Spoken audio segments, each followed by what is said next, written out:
Good evening, everyone. I am Lynn Normand, Chair of the 2025 NABJ Elections Committee.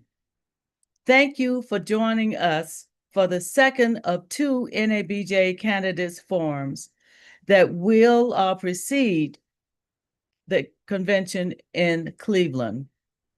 The conference will be held August 6th through August 10th in Cleveland, as I mentioned, where NABJ will celebrate our 50th anniversary. That's very exciting to me. Tonight, we will feature candidates for Vice President Digital and candidates for NABJ Secretary. Tonight's forum will be moderated by past NABJ President Candace Presley. We are delighted to have her join us tonight. Note on your calendars that during NABJ in Cleveland, we will host a forum that will feature all the candidates. Those for President, Vice President Broadcast, Vice President Digital, Secretary for two regional directors positions, and for student representative.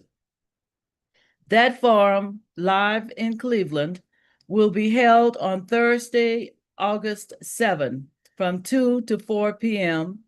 at the Huntington Convention Center.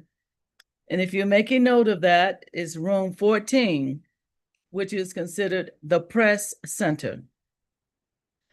In addition, regarding the 2025 elections, please be reminded that only members who joined NABJ or renewed their membership on or before June 1 are eligible to vote in this year's election.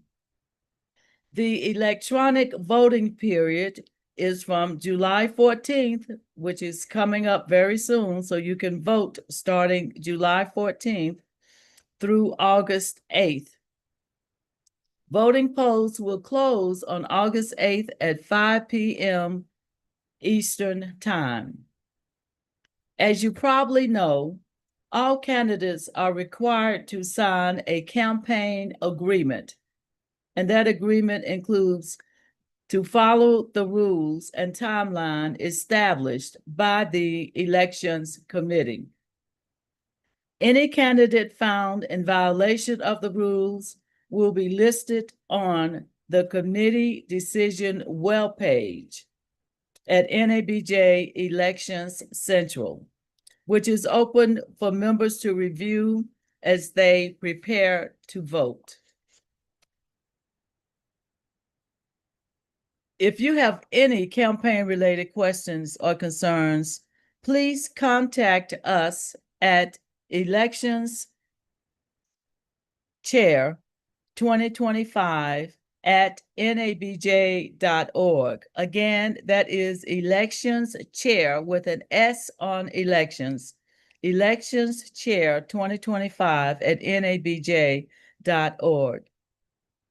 Tonight, our moderator, Candace Presley, is an Emmy Award-winning journalist and lifelong storyteller with deep roots in Atlanta media. Currently, Candace is Director of Community and Public Affairs at WSB-TV in Atlanta, and she has held other leadership roles at WSB-TV and at News 95.5 WSB Radio. She has earned an Edward R. Murrow Award, multiple Associated Press Awards, and that coveted Emmy Award. Candace is a graduate of the University of Georgia's Grady College of Journalism, and she has been inducted into the Georgia Radio and Georgia Association of Broadcasters Halls of Fame. A former president of the National Association of Black Journalists and former president of the Atlanta chapter, Candace has long been a champion for diversity, equity, and inclusion in the newsroom and beyond. She also has been profiled in the History Makers, the nation's largest African American oral history archive. Candace gives back through service on the boards of United Way of Greater Atlanta, the WellStar Foundation, Cobb Community Foundation, and Leadership Atlanta, where she was a member of the class of 2016. I'm happy to turn the forum over to tonight's moderator, Candace Presley, one of NABJ's legendary leaders. It's all yours, Candace. Thank you, Lynn, and thank you, NABJ, for the opportunity to facilitate tonight's candidates forum. We'll get straight to the rules and to our questions so that our members can be more informed when voting begins on July 14th. You've been made aware, but for the audience, let everyone know that each candidate gets 2 minutes for an opening statement, 2 minutes to answer a question, 30 seconds to rebut an answer of another candidate. There is a 1-minute closing statement. 10 seconds left when you're talking. We'll warn you, and then you will hear our timer. If you go over time, say time is up. That means the candidate should stop speaking. Those of you in the audience may submit your questions for these candidates using the Q&A box. Understand there may not be time to answer all of your questions. We're going to get to as many as we can. When you submit your question in the Q&A box, please include your name. I've been advised that anonymous questions will be disregarded. Please do not type in the chat box. That is how the candidates, the moderator, and the staff are all communicating. At this time, let me introduce our candidates for secretary. They are Corey Atkinson. He is Senior Labor and Employment Reporter at Bloomberg Law in Arlington, Virginia. Bonita Sostra, she's a coordinating producer with CBS News in New York. And Marie Torres, who is the managing editor, Spectrum Networks in Raleigh, North Carolina. Also, tonight, we will feature candidates for Vice President Digital. They are Travell Anderson, founder and chief imagination officer at Slazon in Los Angeles, California. Vance Lang, technical director for CBS News, New York. Roland Martin, founder, Black Star Network, Washington, D.C. And Angela Smith, digital content manager with KWCH 12 News in Wichita, Kansas.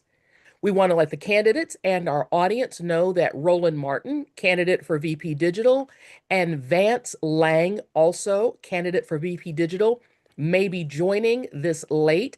Apparently, there's been severe weather in the Washington, D.C. area, a tornado, in fact. There was a power outage, and people are trying to get things back together, but they will join us as soon as they can.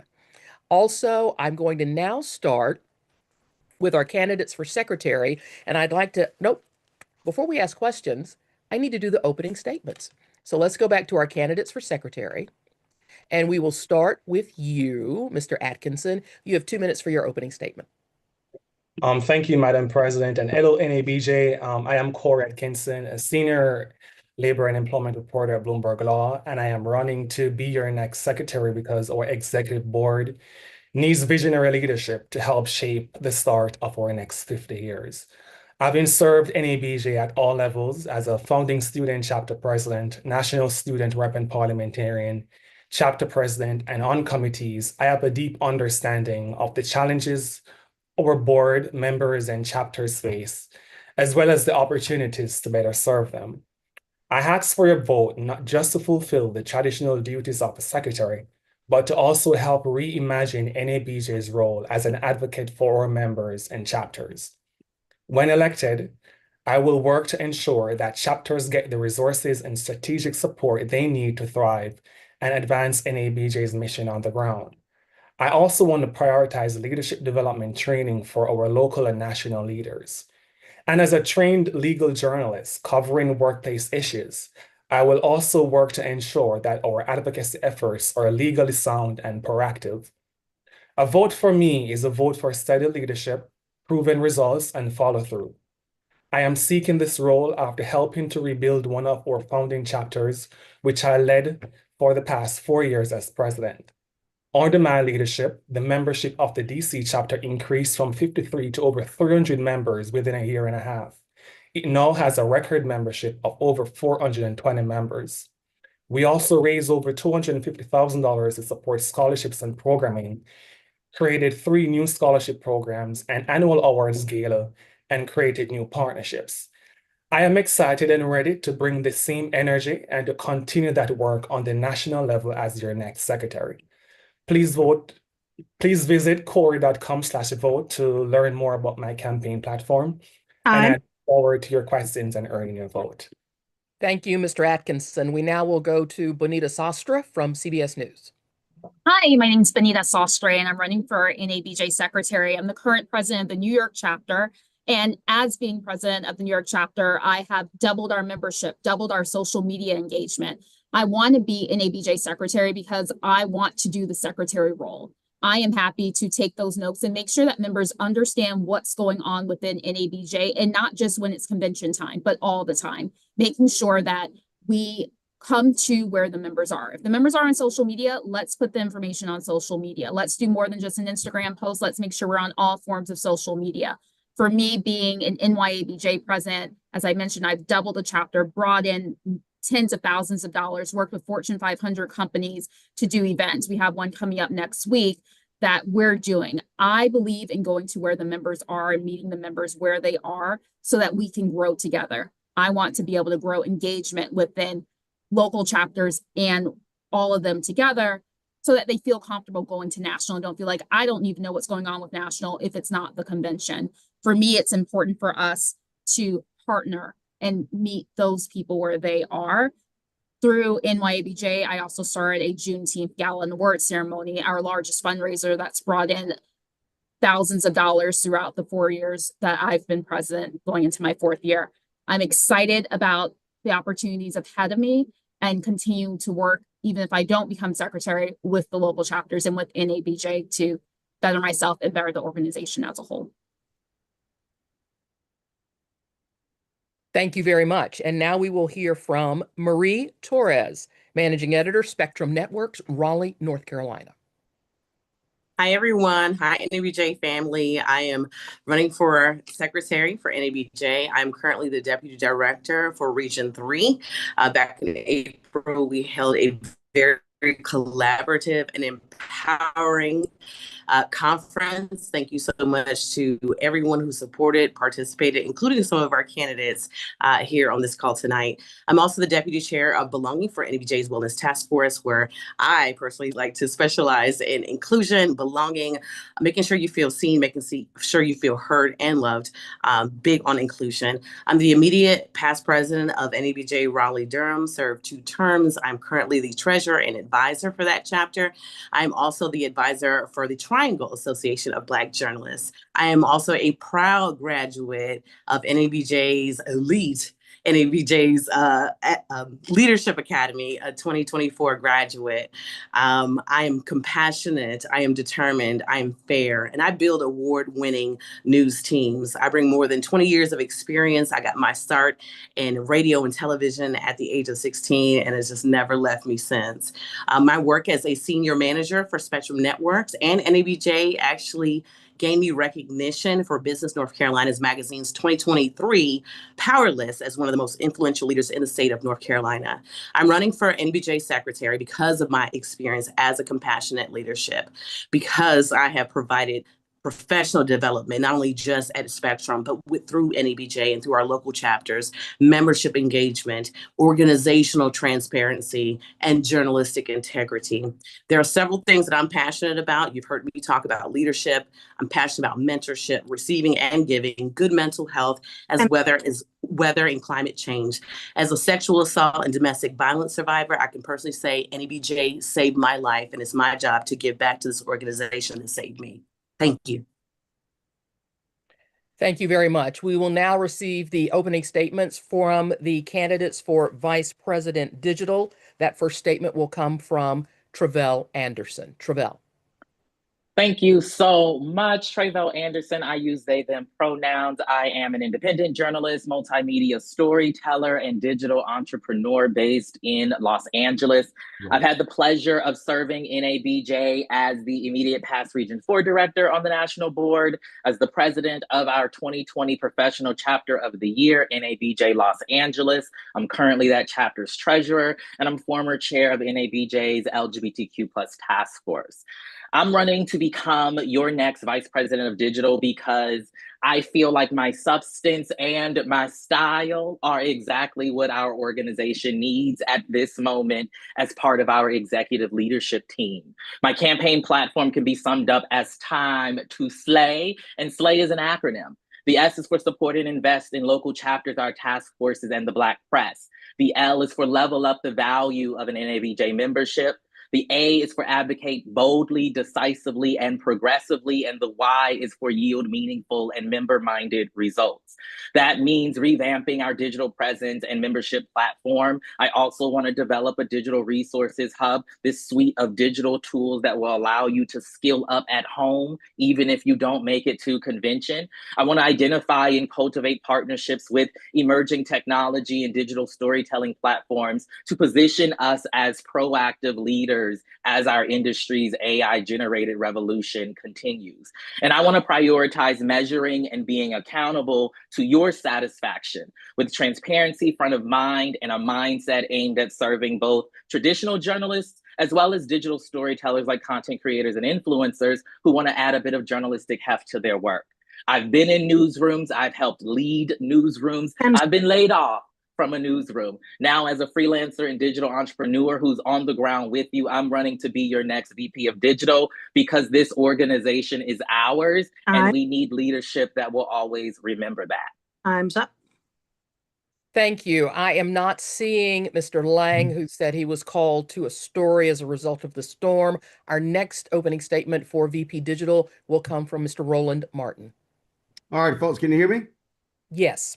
All right, then. Glad to be here. Roland Martin. Look, I've been a student chapter leader, national student rep, professional leader in multiple cities, two-time board member, and also lifetime member, President's Award winner, Hall of Famer. And why am I running for Vice President Digital again? Because it comes down to results. We have to have people on the executive committee, which serves as the personnel committee, who actually has hired, fired, in order for us to choose our next executive director, who understands also how to raise money, how to lead. Our industry is changing. We have to be creating a content creator university, but not teaching our members how to create content. They got that. We've got to teach them monetization. How do you learn the business of the business? I've built a multi-million-dollar digital media company. I don't have to talk to the Black press. I am the Black press. And so what that means is, how do we take our members to the next level? One of the things that I want to do is go after our top 100 to 150 earners at NABJ, go to them to commit to a 4-year plan where they contribute $25,000 a year. You hit 100 of our members contributing $25,000 a year for 4 years. Now your endowment is $10 million. Now you're able to invest that money and build for the future. We're losing money because media companies, because of anti-DI initiatives, are not spending the way they are. Our convention is going to be impacted. Also, we have to have strong advocacy. We have been weak in the last 4 to 5 years. When I was on the board the last 2 times, I led our advocacy efforts, targeting ABC, CBS, targeting CNN, and getting results. That is what we need. This is not an on-the-job learning situation. This is somebody who's done the job, who's doing the job professionally right now, and who can help other Black journalists create their own media prizes, not based upon a theoretical view, but a literal view of what I've personally done. Look forward to your questions. Thank you very much, Roland Martin. We'll get this last opening statement from Ms. Angela Smith, Digital Content Manager, KWCH 12 News out of Wichita, Kansas. Angela. Good evening, NABJ. Thank you so much for having me. Thank you for this wonderful forum. We're celebrating 50 years of NABJ, and it's time to build that foundation for the next 50. We don't need someone who can just lead. We need a champion who can launch us forward, and I'm here to do that fearlessly, boldly, and unapologetically. As NABJ's next Vice President of Digital, I'll be that champion. My platform is simple: innovate, advocate, empower. Just last month, Nielsen reported that streaming officially surpassed broadcast and cable televisions for the first time. That means people are turning to digital platforms more than they are traditional newscasts. And so we need to focus on that. We want to make sure that our journalists aren't lagging behind. And we, as NABJ, we want to make sure our members aren't lagging behind. So first, we have to innovate. Innovation starts with hands-on training that our members can take back to their newsrooms.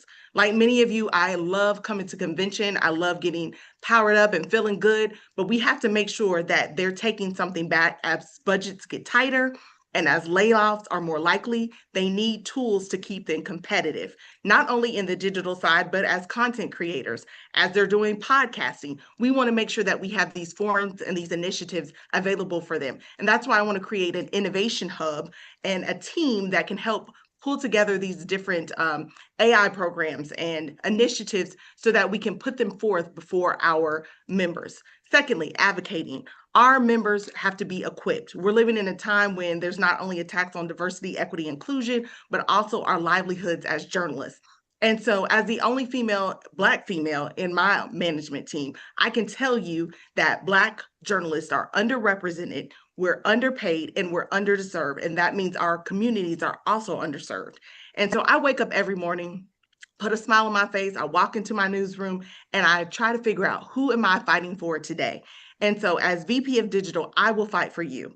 And lastly, I want to make sure our journalists are empowered, whether through streaming, podcasting, artificial intelligence, investigation, storytelling. As Region 2 Director, I've represented the 13 states and our professional chapters and our student chapters, and made sure that we have results and heart. And Thank so you very much. Thank you very much. Thank you very much. They called time. They called time. Thank you very much.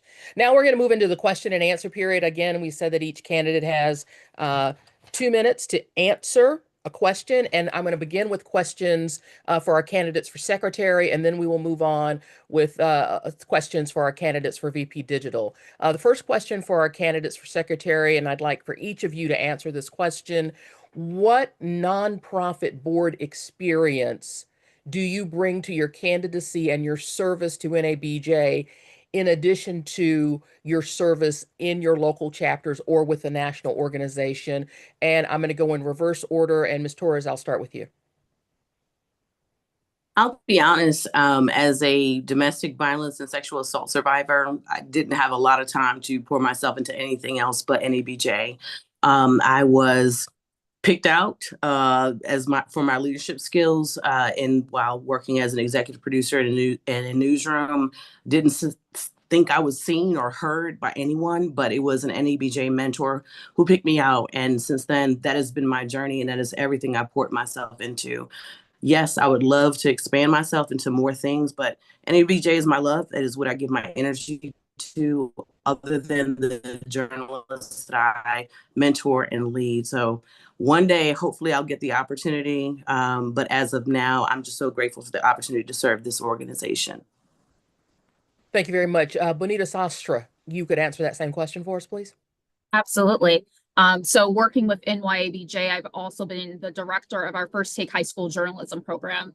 I brought the program back together. It had gone virtual given the pandemic, and I was able to bring it back and work with young students, high school students, work with the Department of Education in New York City that has over 500 schools. So I worked within the DOE to bring in students who didn't have the opportunity before, who didn't know our program exists.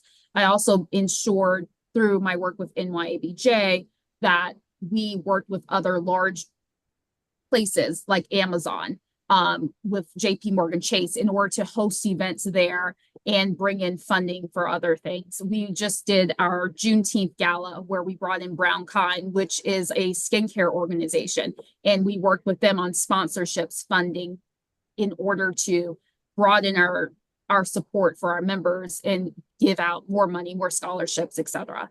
So most of my work has been through NYABJ, our First Take High School Journalism program, as well as I'm on the board at Hampton University, where I'm a graduate. So I work with young journalists there, and that's my other board experience.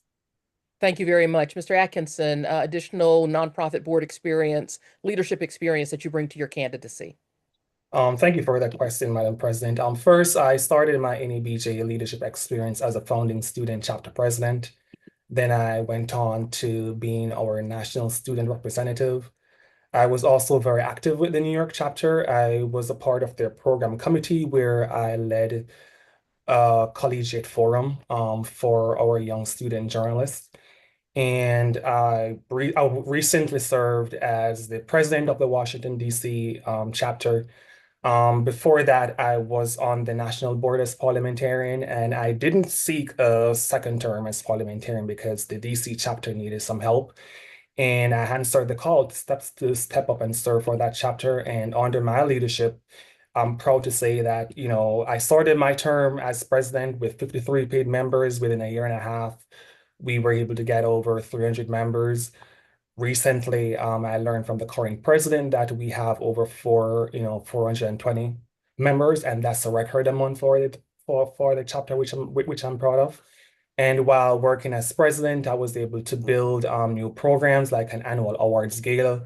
I was able to fundraise over $200,000 to support scholarships and other programming, including our annual high school journalism workshop for DC era high school students. And outside of NABJ, I would also say that I help lead our LGBTQ employment resource group at Bloomberg. And this is an opportunity where I'm able to develop programming for allies and members of the LGBTQ community. Thank you very much. Corey, I'm going to stay with you because we have a question from the Q&A box specifically for you. The question is, what do you mean by reimagining NABJ? And could you give the members an example? Great question. I think, for me, I believe the secretary is more than just being a record keeper. This person should be a proactive connector, an advocate, and a facilitator. By working with the president to keep the board accountable to members, while also providing, chapters and task forces with the necessary resources and tools they need, not just to thrive, but also to expand their impact. Thank you very much. For all candidates for secretary, what is your expectation? What are your expectations for NABJ's next executive director? Specifically, what leadership qualities or traits are you looking for in the next chief staff officer for our organization? I'll go in the middle this time and start with Ms. Bonita Sastre. Great. Thank you for that question. I believe that the next executive director should be someone that is open, who has been a part of the organization, that's familiar with the organization, that maybe has past experience in media or is currently working in media, someone that is open to listening to the board and to the members of NABJ in total. I hope that that person is willing to speak with the local chapters as well to get a feel of not what's just going on with the executive board, but with everyone that makes up all of NABJ. For me, that person should have financial experience, have worked with budgets so that they can continue to see NABJ grow as an organization. That would be important for me, and as well as be willing to come with their own ideas. They should be someone that wants to have a whole plan laid out, that they're willing to share parts that are important for everyone to know, so that we know what they plan on doing, what's the next 5 to 10 years look like in their eyes, and how we can innovate NABJ to grow for the next 50 years. Thank you very much. Ms. Torres, same question. What are you looking for in the next NABJ executive director? Yes, absolutely. You will hear me say this word over and over again, and that is collaboration. We are stronger when we work together. Everyone has their own specific gifts, and that's what I'm looking for, not only that position, but entirely as an entire board. I'm looking for someone who's genuine and trustworthy, looking for someone who has that journalistic integrity or just integrity overall as a person and has great character. I'm also listening for someone who has a listening ear. We do a lot of talking as leaders and as journalists, but someone who is willing to listen to all sides, right, and make a reasonable decision that helps build everyone up. Also, someone who sees issues before they come up. That's something that I do. That's something I would expect in our leadership going forward as well. And again, transparency, if I haven't said that already, and integrity. Thank you. Thank you very much. And then the last answer on this will go to Corey Atkinson. Yeah, I definitely agree with what Bonita and Mary said. You know, we definitely need a team player, someone with a track record, and also to understand that our chapters are very important. They play a very important role in advancing NABJ's mission on the ground. And, you know, being on the campaign trail, I've heard from several chapter presidents and other leaders saying that they need more support from the national leadership. And this is one area where I definitely want to help the national board to provide some more leadership and to help our chapters grow and to expand their impact. You know, we all know that the hiring of an executive director, you know, this is one of the most consequential decisions, you know, any board can make, because this can be the make or break of the organization, since this is someone who is going to be responsible for managing, you know, the business side and the day-to-day operations of the organization. So I think these qualities are very important for the next executive director to have, sorry. And I will also go further in saying that I believe, you know, there needs to be a written process on how this selection should play out, because right now, you know, we have no process in place. And I know there are a lot of concerns among members, you know, about the lack of transparency. So as your next secretary, I will definitely work with our Constitution and Operating Procedures Committee, as well as a strategic planning committee and the board, to develop a practically sound policy governing the ED's hiring process. I think we need to reassure our members and staff and supporters of the organization, you know, that the board's decisions are being made with integrity and foresight. Thank you. I want to stay with this question and bring in our candidates for VP Digital. Roland Martin, your thoughts on hiring the next executive director of NABJ? First and foremost, this is simple. You have got to have somebody who knows how to raise money from non-media sources. Folks, listen, I sat on the board as a student in 1989 when Tom Morgan was president, and you had the major companies that said, hey, they were giving us $100,000 each a year. And we've seen it up and go down. We have problems in Cleveland. We're going to have problems with the registration, room block. We're going to have problems being able to generate money because we have been stuck in operating in a media model. And so we have to go to non-media sources. That means having an ED who has relationships outside of media. Second, you need an executive director who has relationships and who can bring folks in. Think about it. When is the last major speaker we had at our convention? How are we bringing those folks in? We're not, because we frankly have board leadership who nobody knows. We have to be able to attract major names. NABJ used to be the go-to place for major newsmakers in America. It is no longer that. And so that ED position is critically important. I don't believe the next ED has to be a media person. That person has to be a business person. If you look at the fact that we're celebrating 50 years, what is our budget? Barely $3 million, maybe $4 million. Guys, we really have not grown as an organization. 90% of our funding, of our operating budget, comes from our national convention. No organization should be that way. I've sat on the board of Students First, Now 50 Can for more than a decade. I had other advisory positions. I've had universities approach me to be on boards of directors. Folks, this is a significant financial issue, and NABJ is playing a dangerous game if we do not have an executive director who understands finances and how to raise money. Angela Smith, your thoughts on the ED position? I too believe that fundraising is our prime factor for our next executive director. We have to be able to make money and to stay sustainable.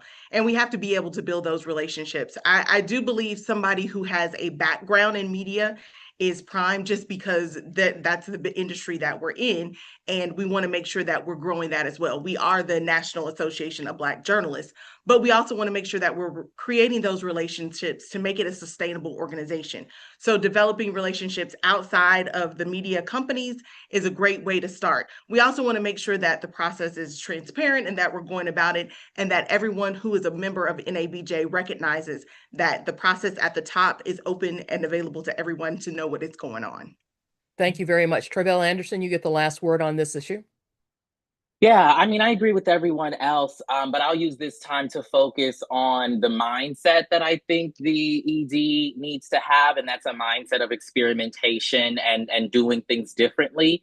When I was on the board previously, and brought up a number of ideas of things that I thought would push us forward and put us in places that we haven't been, give us access to funding sources that we haven't had access to. A lot of what I received was, well, we tried that 10 years ago and it didn't work.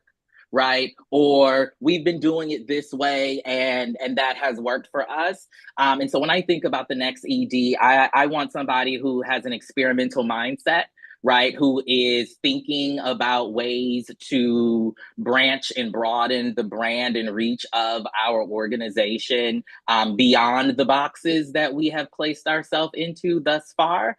And that looks like building, new relationships and partners with philanthropic entities. It looks like figuring out other ways to monetize the content and the work that our members and us as an organization with Black News and Views is doing. And I think the proper leader for us in this moment is someone who has an understanding of the many ways that journalism has shifted, and the many ways that we have redefined what journalism is in this moment, that provide opportunities for us as an organization when it comes to building relationships, finding new funding sources, et cetera.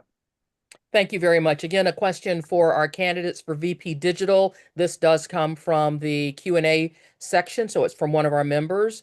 What are you planning to do in the first 3 months for NABJ digitally if elected? And specifically, do not tell us what you have done in the past. And we will go now to Angela Smith. Within the first 3 months of being NABJ VP, I would definitely tackle our website. I believe that that's one area that needs to be cleaned up and needs to be a hub for where we go for our information. I would also make sure that we work on the innovation hub and an innovation team, a group of journalists, people, technologists that come together and make sure that NABJ is solid in that foundation, so that we can develop training and tools and toolkits that we can dole out to our members, and that we can have those webinars, but we can also have hands-on learning that people can take back to their newsrooms, and or if they're trying to go on the entrepreneurial track. So those are a few of the things that I would do within my first 3 months. Travell, how will you make impact in your first 90 to 100 days? Absolutely. I think one of my first priorities is particularly the membership platform, right? It is not a space that welcomes community building. It is not a space that any of us really log into beyond to maybe pay your dues every year. And so what can we do to make sure that we are taking actionable and intentional steps there? I believe within 3 months, that is enough time for me to work alongside staff to come up with a proposal to bring back to the board for review and for appropriate budgeting, right, as we go into that process for the next year, so that we can appropriately align the funding redistribution where it needs to be. I also would want to bring together a team of folks to look at what rapid response funding we as an organization might be able to avail ourselves of that will assist us in developing resources for readying our members for the specific technological and digital issues that we are navigating navigating right now. I'm somebody who is about action and who's about translating visions and dreams into reality. And I think it is deeply important that with that kind of prioritization, that we'll be able to execute that. And then the last thing I'll mention is I also wanted to, revamp our operating procedures to actually add the vice president of digital role into our operating procedures. And I imagine that will contribute to an appropriate reorientation for us as an organization about how we can show up for our members digitally.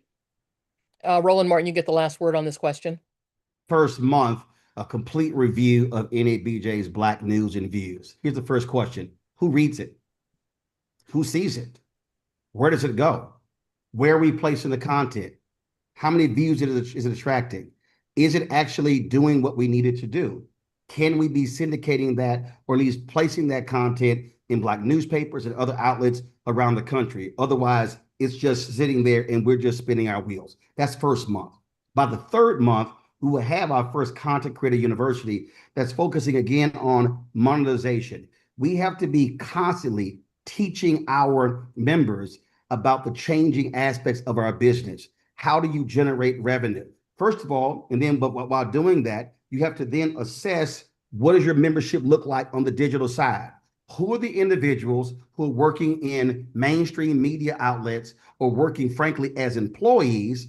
And then who are the members who then are operating as entrepreneurs, as owners? Because those are two distinct different things. And so assessing that is really critically important. Now you could create the programming where you're appealing to both of those groups. But it doesn't take much utilizing our digital task force, but also expanding that and being able to have that program. We've been highly successful when it came to our short course programs. We've been highly successful when it comes to the NABJ student projects. And again, I was a national student rep that actually got that stuff funded. Now the question is, how do we now take that programming away from the convention and doing it on a quarterly basis, whether it's in person or virtual? We have got to be taking much better advantage of digital tools to speak to our members. We're not doing it now. And trust me, by month 3, that will happen.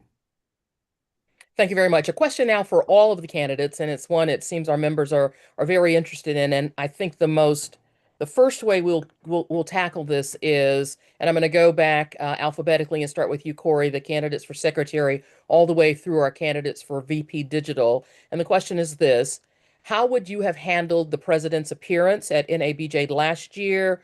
Would he have been extended an invitation to speak to our membership in the first place? Corey Atkinson. So yeah, for me, I would have invited the president, but I think my approach, as a board member would have been different. And I think there were several missed opportunities. During, that week of the conference, there were a lot of misinformation going online about about what happened. And I think NABJ, in the ballroom, right, or at the conference in general, there were a lot of mainstream media that were there, doing live coverage. And I believe that someone on the board should have used that opportunity to address America and to give NABJ side of the story. Because even though, a lot of the criticism against NABJ was legitimate, but again, there were a lot of misinformation going on. And I think NABJ could have used that opportunity to address, to use that large platform to address what exactly. Thank you very much. Bonita Sastre, same question. I would have invited both candidates. Absolutely. It's something that NABJ has done for a number of years. It's not something that's new. I would have changed the way that it was told or the information was given out to NABJ as a whole. People didn't know what was going on. They didn't realize that both candidates had been invited. There was a lot of back and forth and misinformation, as was mentioned. So I think communication would have been a lot better. It would have been great if there was messaging going out throughout the week leading up, letting everyone know, yes, everyone was invited. This is what's going on. We're working on doing something else.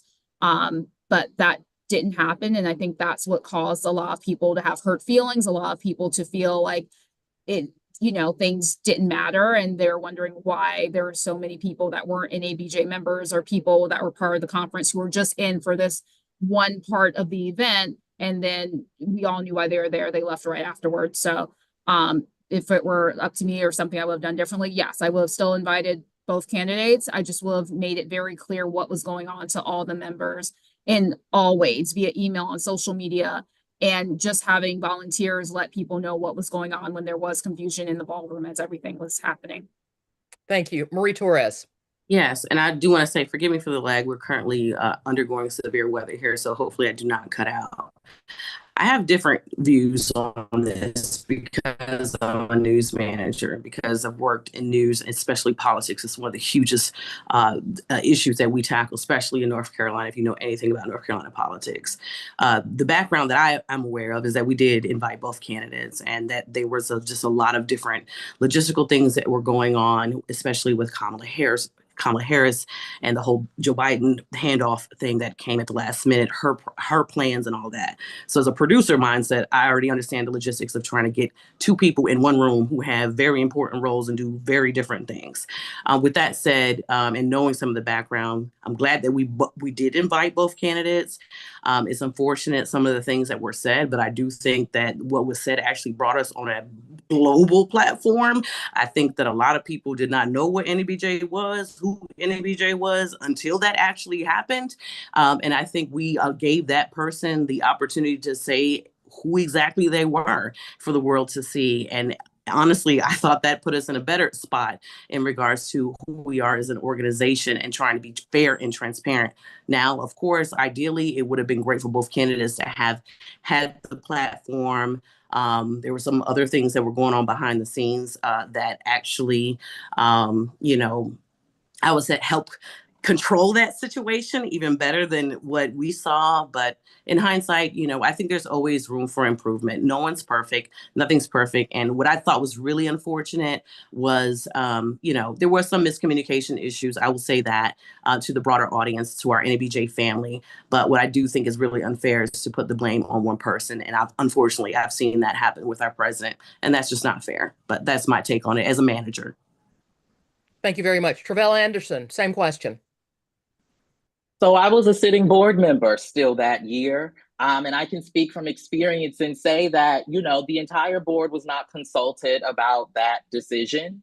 I imagine that the board would have decided to extend both invitations regardless. And I imagine that if the entire board was consulted, we would have been able to make use of the expertise and the skill set of our sitting board members, including our media-related representative, to ensure, right, that the messaging and the communication around who we are, what we do every election year is clearly communicated.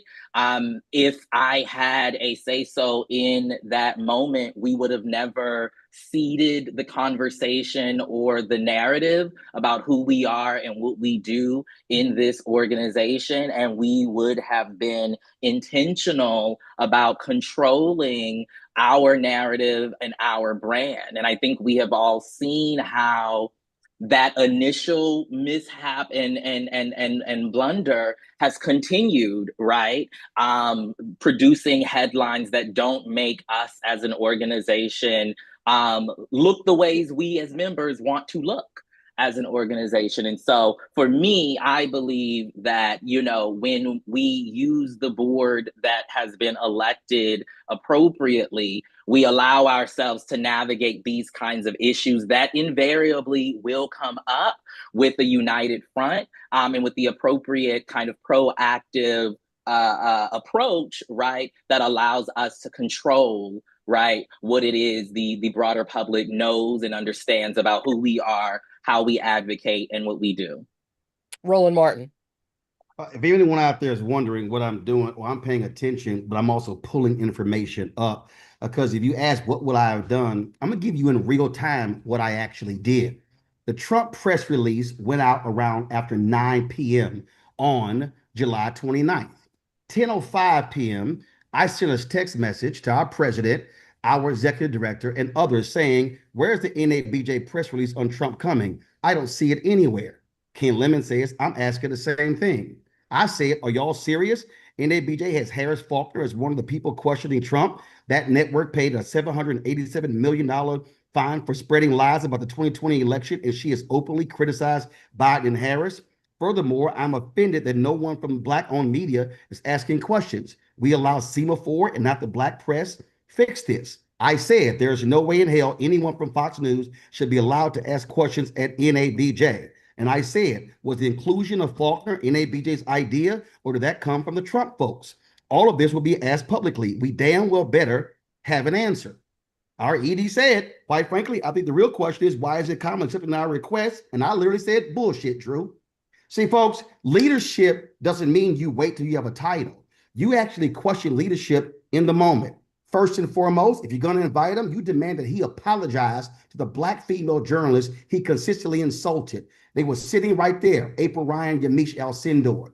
Then when Trump came out there and lied, blaming the lateness on the microphones, the president, Ken Lemon, the VP broadcast, Walter Randolph, the VP digital, ED Drew Barry, somebody should have said, hold up, we are not going to start this session lying in our organization. He should have been corrected at that very moment. Then, how offensive was it for the president to tell the media that what the real deal was with the holdup, and he never told the organization? Folks, that is not leadership, and we should have handled it a lot differently. Thank you very much. And Angela Smith, you get the last word on this. I believe that event could have been handled a lot better. I agree. I believe that we should have definitely extended the invitation to both Trump and Kamala Harris, as we did. And we saw who showed up in person. And obviously we know that VP Harris did have some other things going on in the background that prevented her from being there in person. That said, I believe that the communication is key. That is what our business is. We are journalists and we have to get out there and get the message out. And so I believe that our membership should have been told ahead of time. The messaging should have been there. Obviously, we know that in election years that we do invite both candidates. So I would believe that most veterans of NABJ would have assumed or known that that was going to be the case. Obviously, we understand that there were issues with the president in 2017, that we were having those same issues ahead of this election. But we all knew that this was going to be what it was. And I think that obviously it did put us on the map, if you want to say that. People did know who NABJ was. It did get our name out there, but we definitely want to make sure that in the future that we preserve our organization, and this is our house, and we decide who we invite in. And so that's what I'll say about that. Thank you very much. Again, a question for all candidates. I'll go back alphabetically, starting with the candidates for VP Digital, but this is the question for everyone. Our industry has changed dramatically in the last decade or so, increasingly blurring the lines between television, traditional print, digital photography, editing, podcasting, and more. It's critical to be able to produce good journalism in more than one area. The question is this: what are your thoughts and what plans do you have to help individual NABJ members sharpen their skills in these areas where they may not be as familiar? And we'll start with Trayvell Anderson. Thank you. Yeah, I mean, I think this is where the digital resources hub that I would like to develop comes into play. I'm envisioning this as a landing page, right, on our revamped membership platform that you can go to and have access to a host of resources, whether that is, discounts to technology and software that you might be using independently, whether that is interactive starter guides to help you kick off your freelance or independent storytelling career, whether that is, virtual training modules that train you on how to harness, AI in your workplace, how to prep yourself for effective prompting of these AI chatbots. I think that is our way that we can provide resources to our members, particularly those who don't have the finances to make it to convention, right? That we know, we say it every single year that the convention is so expensive and all this other stuff, right? And so how can we make sure that your membership, right, that $100 that you are paying to NABJ every year, that it means something and that you're getting something out of it, even if you don't go to convention. It includes continuing to do our webinars, but it's also about making sure that we have tools that you can dive into at your own leisure, right? That you can address your own learning curves, right? And allow that to seep into how you do your work moving forward. I think it's deeply important that we realize that there are not, one size fits all kinds of solutions. And so we have to be geared toward providing resources for independent journalists, providing resource for traditional journalists who prefer to stay in a newsroom, right? And have that experience, while also providing resources for folks who are in between that one person show like myself, who are doing it all. That's time. Thank you, Travell. Roland Martin. Thank you. Folks, for me, very simple is I'm not going to look for a place to do that. That's going to happen right here. What you just described, I'm sitting in a 5,800 square foot studio. I can hold the trainings right here. I can teach our members right here. I can put 60 or 70 people in here. We got 10 robotic cameras. We got a full scale production. We do audio, we do video, everything you're describing, we do. I was a part of Columbia University's first multimedia fellowship program in 2000. I was a University of California at Berkeley fellow as well. I launched the first Black news audio podcast, the Chicago Defender, the first Black news video podcast. That was in 2005, 2006. So I've literally been doing the multimedia piece for 20 years. Again, we can teach our members the skill set. The problem is, how do they get paid from it? And so I can tell you what I'm going to do is use this facility to train our members. We also take the thing on the road. I'm sitting there with a $100,000 fly pack. We can do remote broadcasts. Again, this is where, when you have built your own media company, you can provide your expertise for the benefit of the organization. I've trained people nationally, and we can do that. But we have to teach our members the business of the business. And how do you do it? I've been profitable since March 2020. I launched this September 2018. I can take all the things that we've learned and the things that we got wrong and teach folks how to do it. They don't have to make the same mistakes. So you will get a VP digital who won't be on a learning curve, who can actually teach our members how to do it, because I've successfully done it. And that's why we're a multi-million-dollar company. We have to learn the business of the business. And the teaching starts right now. And that's when it comes to leadership. And that's what I'm bringing to this position. Angela Smith, same question. I think it's about developing that innovation hub, right? We have to have a place where our members can go and where they can learn and where they can grow. Outside of a convention, it has to be a place where they can log on, and if they need any training, that it's available to them. It's also about creating relationships, making sure that we have our veterans, those journalists who are established, that they're creating those relationships with some of our students and some of our emerging journalists. And we also have to talk about cross-training, right? I come from a newsroom where that's what we're doing. That's what digital is, right? When digital came about, nobody knew what it was, but everybody had to get cross-trained. Everybody had to learn how to write a web story. Everybody had to learn about ethics and politics. And I think the big thing is that we have to really make sure that we're doing some of the on the ground training. We have to let them know what their rights are as journalists. We have to let them know that, how to write a story. We have to let them know how to pitch the story. Some of this is really, really starting at the bottom and building them up. It's really a grassroots effort. And then for those who want to do something that's entrepreneurial, who want to branch off into something different, we have to make sure that we're bridging those relationships outside of the media with different platforms and making them available, whether it be at a discount or whether that we bring those different entities into NABJ and teach them, hold webinars, hold panels, and of course, hold hands-on training to make sure that they're ready to branch off in whatever career that they decide, if it is not rooted and grounded in the journalism industry. Corey Atkinson, thank you. I definitely agree with what everyone has shared so far. And again, I think there needs to be more technical and skills-based training, that can actually help our members, grow and to ensure that, they're being competitive and competent in this, fast-changing industry.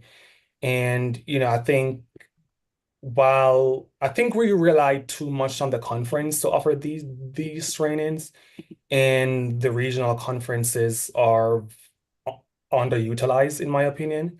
As someone who has worked with, 3 regional directors in my region, I think, there's a growing need and a desire from our members for these programs. So I think there should be more support from national input into ensuring that we're fully utilizing our regional conferences to offer these high impact training programs for our members.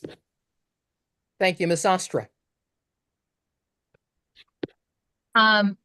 I think that's so important that our local chapters are able to be a part of this. For my local chapter, just today from 7 to 8, we just did something with Orca Intelligence. It's an AI company that taught our chapter members how to properly use AI.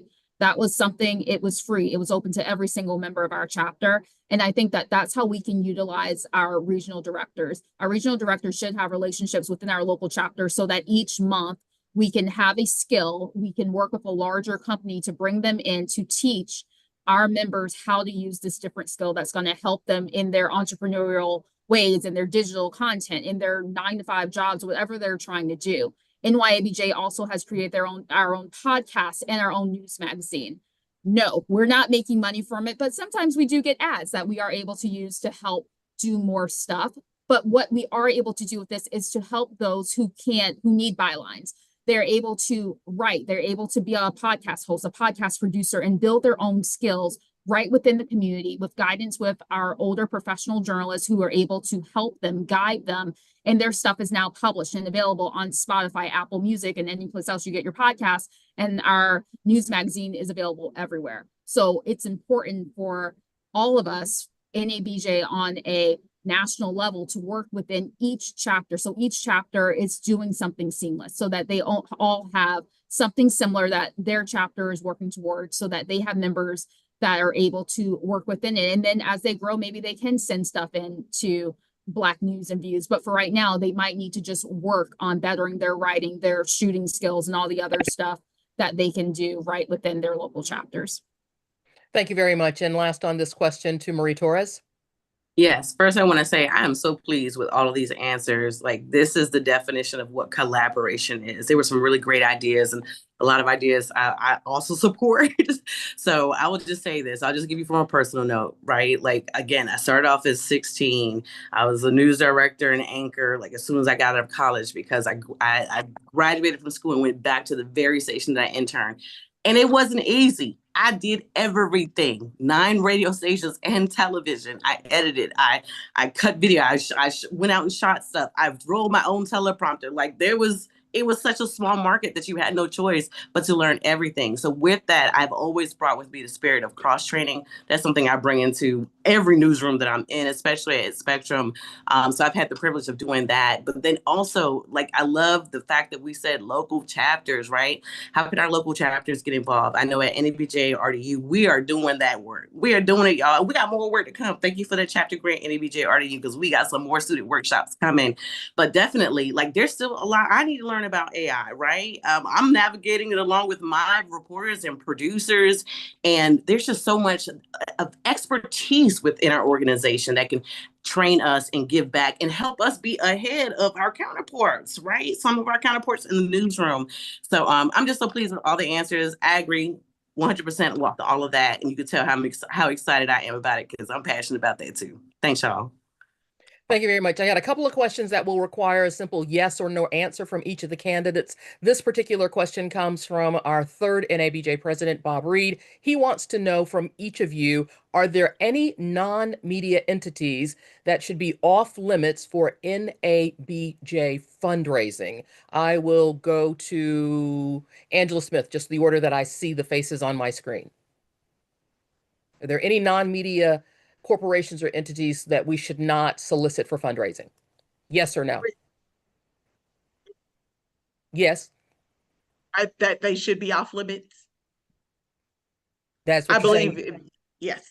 Such as, now I'm going to ask the follow-up, such as, I believe if there's any company out there that's degrading our people, Black people, Black journalists, that they should be off limits for fundraising. But we know that there are other organizations that they have two components. You see them building up one agenda, and then they go over and fundraise for other organizations. So I think that is a fine line that we walk. And I think that as a board, that is something that you work with your staff and your executive director to decide and to figure out whether or not you take that money. And if you do, are you willing to reap the consequences from the membership if it's something that they don't agree with? thank you very much. I'll reframe the question for a simpler, shorter answer. Marie Torres, what categories, if any, should be off limits to NABJ for fundraising? Well, I would honestly leave that up to a discussion amongst the board. I don't feel privy as a business person and manager to turn down money, but I understand that there's things that would go against our own ethics and our own principles and morals. Right now, there's a lot changing, right? We can see it with DEI and all that. But I will say I would leave that to a broader group. I would not want to be the one to make that sole decision. Bonita Sostra, any categories off limits to you when it comes to fundraising? I think there should be certain categories, but I also agree that that should be a board decision that's talked about and should be based on our guidelines that we're going for within the board and what everyone within NABJ has agreed that there's a reason that we're all here and we're all members. We've all read those guidelines. We all agree upon those bylaws. We should follow our bylaws. Roland Martin. The answer is yes. But it's a case-by-case basis. There was a point when NABJ, I was on the board and we chose not to do money from alcohol and tobacco companies. Then that was rescinded. The last time I was on the board, there was conversation about taking money from Coke Industries. So you have to do it on a case-by-case basis. But remember, we've also said we wouldn't take money from certain media companies that were so egregious. And so that's the responsibility of the executive director and the board on a case-by-case basis. But yeah, we've done it in the past, and I'm sure that'll happen in the future. Corey Atkinson, please.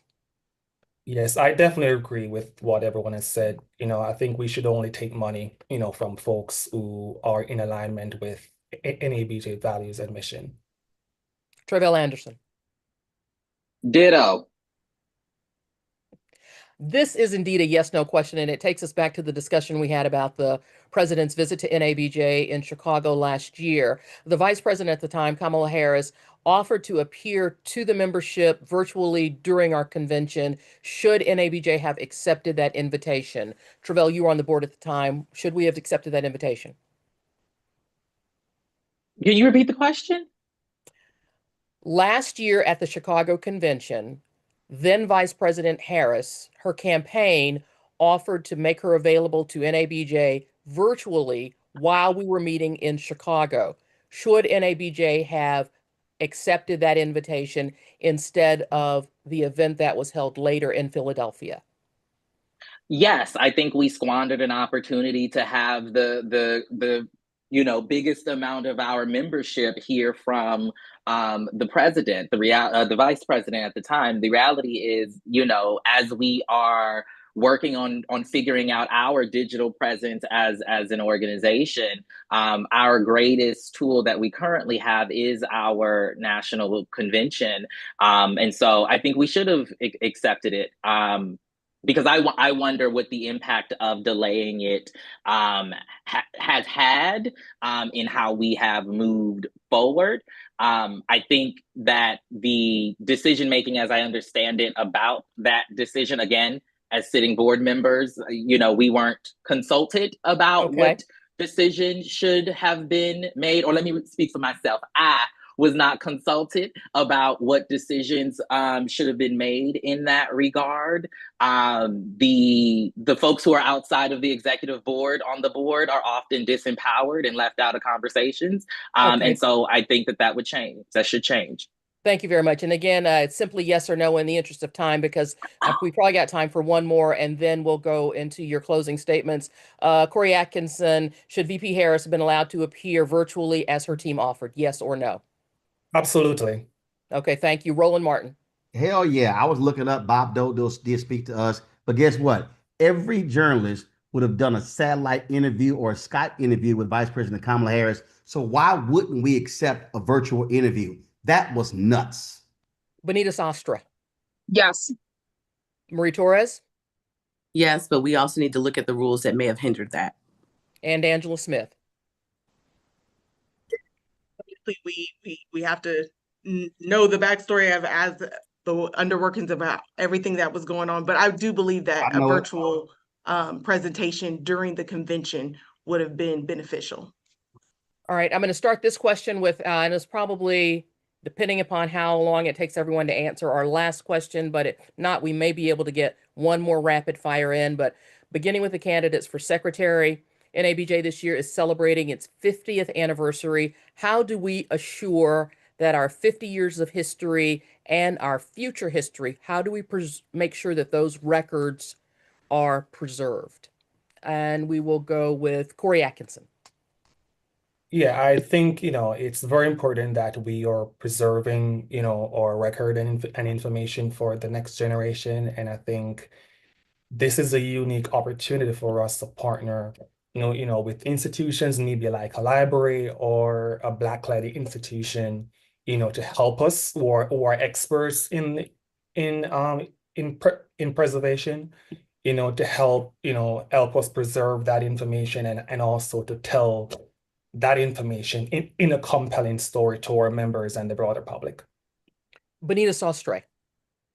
I think we're doing that. We're doing that by having the film that's coming out. It's at different film festivals. And I think it's continuing to do it. Continue to talk to our founding members, our senior members who have been part of the organization for a number of years. We should continue to be doing interviews with them, digitizing the different print and photos that we have. Like, it's so important that, as we're talking about digital stuff, I hope that there will be a home for all of the amazing work and these amazing stories that will live somewhere on the NABJ website that will be easily accessible for all those interested in continuing to learn our history. And it's something that we continue to do for the next 50 years going forward. Also, I love the idea of partnering with a museum or a university to host some of those materials. Marie Torres. Yes, I believe the work is already being done. Thank you to Rod Carter and Gail Hurd and some of the folks who are part of this 50th already. Like, we want to learn more from you, right? With this documentary, as already mentioned, the different film festivals. I'm so proud to see that. And to the point of, like, continue to document. These are not just, our founders. These are our elders. These are the people who had the foresight way before we were ever involved to be able to pilot us into the future. So, like, connect with them. Tell your own stories with them, right? And be able to preserve that. So great ideas from everyone. Thank you. Angela Smith, how do we continue to preserve our history?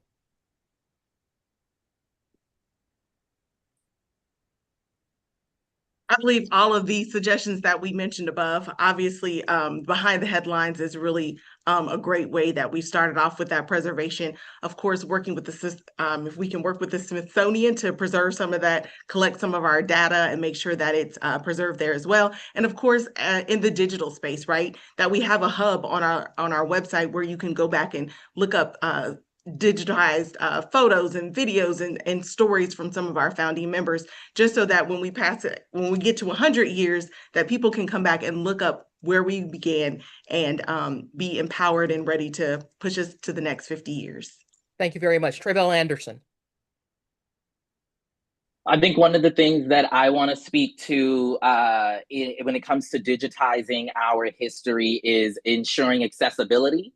And so what would it look like for this information, for this history to be accessible to folks at a place like the Schomburg Center for Research in Black Culture? What would it look like for us to digitize it in a way that individuals, that members, that other folks who are doing research on Black folks, on Black journalism, on Black media, can use in an open source kind of way to inform the storytelling and how they choose to move through their own experiences? How can we harness social media, right, and other digital storytelling tools to spread that message, right, to tell people about who we are, what we've been doing, and what we will continue doing.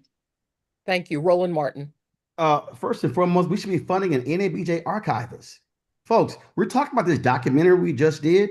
Do y'all realize we do not have the tapes from the first NABJ student TV project in Los Angeles in 1990? Don't have them.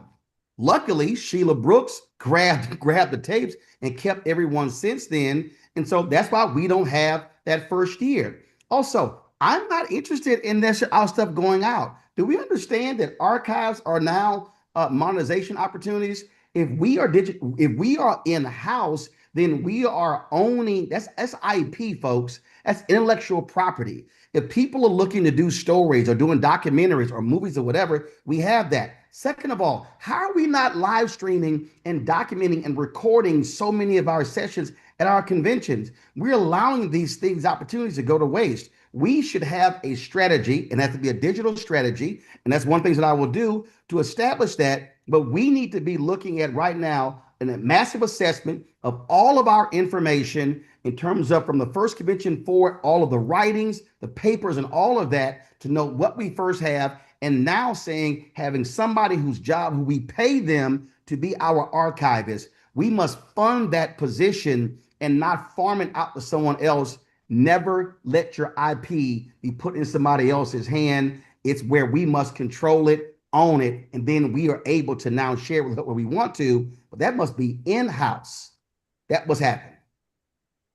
All right. Thank you very much. I want to say thank you again to the candidates for taking questions from the members. And these questions did come from all of you, the members. I think there were only 2 that I prepared of the page that I actually used because we wanted to ask your questions. We're now going to move to closing statements. Again, I want to remind the candidates that each candidate has 1 minute for a closing statement. And we will begin with the candidates for secretary. Since we did the opening statements in alphabetical order, we will do these closing statements in reverse alphabetical order. That means, Marie Torres, you get the first closing statement. All right. Well, thank you all. This has been so exciting. It's really been a pleasure to speak to everyone and hear from you all. Great questions too. So again, just want to thank you for your time this evening. I love NABJ.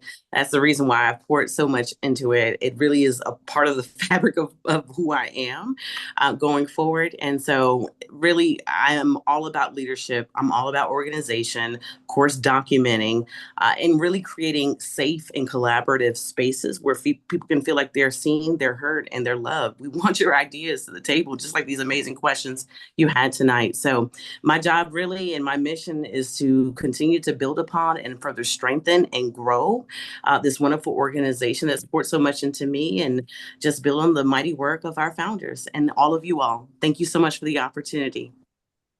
Thank you very much. And again, I also remind you had a couple of seconds left. You may share your social media handle or your website if you would like, Marie. Yes, I'm going to throw that in the chat if y'all don't mind. Okay, very good then. Thank you so much. Next, Bonita, your closing statements. Great. Thank you guys so much for having me and for listening and all the great questions. I just want to say that I'm here to do the work. Through the last 3.5 years, I've been president of NYABJ. I started off as the secretary there. So I know the work that it takes to be secretary, to be organized, to work with all the members to make sure that they're getting the information they need. As the role of secretary, I want to do so much more than the actual role, but most importantly, I want to do the role. I want to make sure people are getting those meeting minutes. They're seeing what's going on. If they miss the meeting, they still can come to me or read the minutes and see what's going on. I work at a racing culture unit within CBS News on the network level. I work with a lot of the local stations. I know what it's like to feel like, well, our work isn't important. Our words aren't important. Every day, I'm making sure that those words, those stories are being put out there. I've been doing that with NYABJ, and I want to continue to do that through the work at NABJ. Thank you very much. And our final closing statement from our candidates for NABJ Secretary goes to Corey Atkinson. Great. Thank you, Madam President. And thank you, NABJ members, for joining and for asking questions. You know, before leaving this forum, I would be remiss not to acknowledge the impact that my former mentor, Michael Feeney, has had on me, both, you know, before his passing and up to this day. as a student journalist, I remember attending New York chapter meetings, and he was that big brother, right? Always encouraging me and other students to get involved and be of service to our peers. And since then, I have found a home in NABJ where I can apply my journalism experience and interest in nonprofit leadership and community service to make an impact. So I ask each of you on this call to take a close look at my track record of leadership and results on the local, regional, and national levels in NABJ. I believe the young leaders in this organization have a crucial role to play in shaping the next 50 years of NABJ, and I'm very excited and ready to contribute to that effort as your next secretary. Thank you very much, Corey. Now we'll get the closing statements from the candidates for VP Digital, again, going in reverse. Nope, I have to go in alphabetical order because I did them in reverse alphabetical order for opening statements. Travell, you will go first. I am who I am, and the vision that I'm articulating for NABJ is deeply rooted in a kind of authenticity that I feel like you are due. A vote for me as your next vice president of digital, I believe, rises to the occasion of the pivotal moment that we are in as an organization and as an industry. I believe my traditional newsroom experience, paired with what I'm learning as a freelancer and emerging digital entrepreneur, gifts me a unique lens. But it's the spirit of collaboration that undergirds my leadership style that truly separates me from other candidates. For me, the vice president of digital role is the one that demands thinking outside of and beyond whatever boxes there may be. And I believe, I will say humbly, that I believe I'm the most expansive and inclusive thinker in this race. You ask anyone who has served NABJ alongside me, and they will tell you, I don't just talk a good game, I have a mean walk with a list of results. A vote for me as your next vice president of digital is a vote for NABJ being a better resource for us all. Thank you very much, Travell. That's time. Roland Martin. Folks, I might be wearing an Alpha jersey, but there's been no organization that has played a more crucial role in my career than the National Association of Black Journalists since I first joined in 1989. I sat with founders like Chuck Stone, like Vernon Jarrett, and others to understand how this thing began, listening to them, watching them, learning from them. We are 50 years old, but we have to have a plan of action in the next 50 years. My greatest concern is that NABJ is insufficiently prepared financially to be able to weather the storm for the next 3 to 4 years because of what's happening with massive cutbacks in our media industry. We've got to have a VP for Digital who can get things done, not just when it comes to raise money, not just when it comes to bring in high profile people, not when it comes to understanding the job, but who also can raise the money, who can also elevate NABJ. And that means a vote for me. It's proven results in this activism. That is what's critically important for the future. Thank you very much. In the last closing statement, we'll go to Angela Smith. Thank you so much, NABJ, for having me this evening. NABJ is rooted in me. I was introduced in 2012 and I've stuck with it since. I think this is a unique organization that offers us the opportunity for growth and fellowship on a professional and a personal level. Voting for me for VP of Digital is about innovation, advocacy, and empowerment. I want to make sure that I'm there for our members, and I want to make sure that I'm there for you. I've worked on the chapter level. I've helped start a chapter and grow it to where it is 5 years later with the Kansas Association of Black Journalists. And I believe that I can do that and help grow NABJ for the next 50 years. So please, on July 14th, make sure that you see Angela Smith, NABJ Digital VP. Again, we want to say thank you to all of the candidates for participating in tonight's Candidates Forum. As our Elections Committee Chair, Lynn Normant, who will be back in just a moment, said at the start of tonight's forum, digital online voting begins on July 14th. You can vote before you get to the convention, or you can vote even if you are not attending the convention. We do hope, though, that as many of our members as possible will join us in Cleveland next month. Online voting begins July 14th, ends on August the 8th. And also, very important, I wanted to make sure that everyone is aware that there has been a change in some of our operating rules and procedures so that if you have ideas, questions, comments, and or concerns about the leadership and the stewardship of our organization, it is critically important for you to participate in the business meeting, because that is the one time our organization meets when the membership can come together and take action that might be independent of what our leadership might be doing. So again, look for the business meeting on your digital program guide. Make sure that you've set aside the time to participate, because if you love NABJ as much as all of us do, that is a place that you will always, always want to be. Again, I want to thank the Elections Committee for inviting me to serve as your moderator for tonight's Candidates Forum, and I will turn things back over to our Elections Committee Chairperson, Miss Lynn Norman. Lynn, I give it to you. Thank you, Candace. You did an excellent job, but I am truly impressed with our candidates. I truly am. I've been involved in this election process for months and months now, but I'm really, really excited after hearing everyone tonight and last week. There were some questions I thought would be difficult to answer, but you candidates breezed right through them with flying colors. So I enjoyed tonight. I did not want to step away. I listened to every word, and I'll probably go back and watch it again on Facebook and YouTube. But I'm very proud of everybody, and I feel that as NABJ goes into the next half century, that we will be in good hands. We had some great ideas and great responses. So thanks to each of you. I'm so glad that Candace mentioned our business meeting. It is important, and I'm sure all of you candidates will be there because obviously you are committed to NABJ as Candace and I are committed. And we find the business meetings to be very important and a session that we truly wish more NABJ members would participate in. We need to be there. We need to support our leadership, and we need to make our voices heard.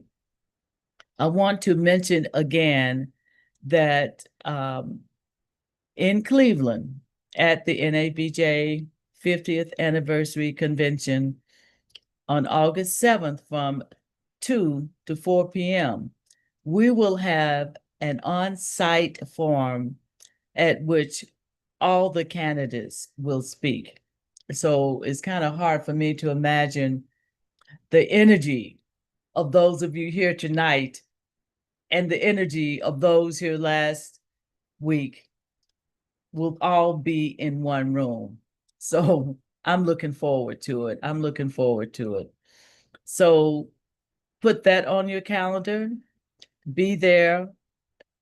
And I'm talking to our audience now because I know that all of you candidates will indeed be there.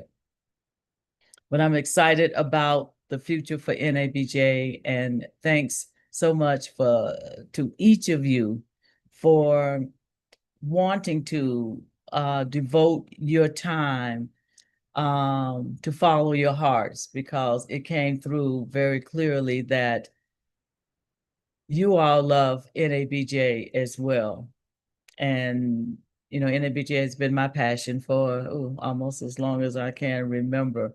But I joined a long, long time ago when we had conventions with a few hundred people.